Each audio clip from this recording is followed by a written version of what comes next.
The story begins as a boy named Alec sits alone fishing, but he's interrupted by a man named Eldis, who asks him if he likes magic. He starts training Alec, and as he teaches him how to use a spell, he tells Alec to think about the friends he'll make in the future and imagine that they're in trouble. Alec follows his instructions and manages to cast the spell, but he thinks it was a difficult one since it took him the whole day to learn it. But Eldis notes that it would take most people a whole month to master it, and Alec is excited to learn another spell, but he tells Alec they're done for the day.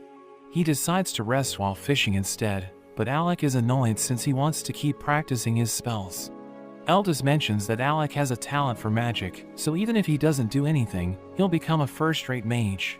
He wonders why Eldis is teaching him, but before he can answer, he feels a fish pulling on his rod, and he has no idea how to catch it.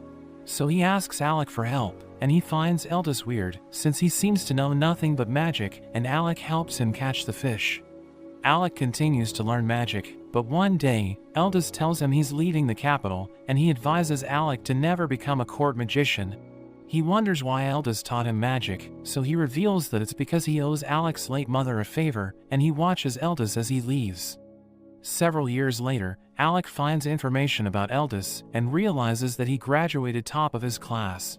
He became a court magician, but ended up getting fired, and Alec wonders if that's the reason why he looked sad. Alec decides to follow in Eldis's steps, and he vows to change the court, but after he becomes a court magician, he ends up getting fired as well. The Crown Prince Regulus reminds him that his job is to assist them with his magic, but he didn't help them during the last battle.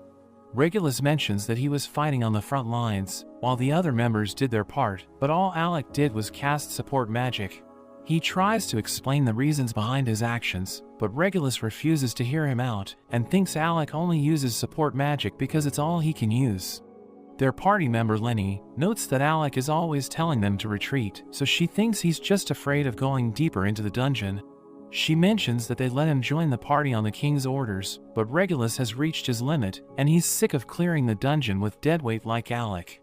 Regulus knows that Alec excelled at the Magic Academy and became a court magician, but he was never able to achieve anything without getting help from others. Alec mentions that he wants to talk to him, but Regulus notices that he's carrying a dagger, which makes him angry since commoners aren't allowed to carry weapons, so he takes it from Alec.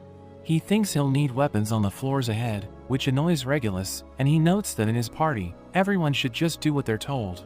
He removes the robe Alec is wearing, telling him he isn't worthy to be a court magician, and they leave him behind.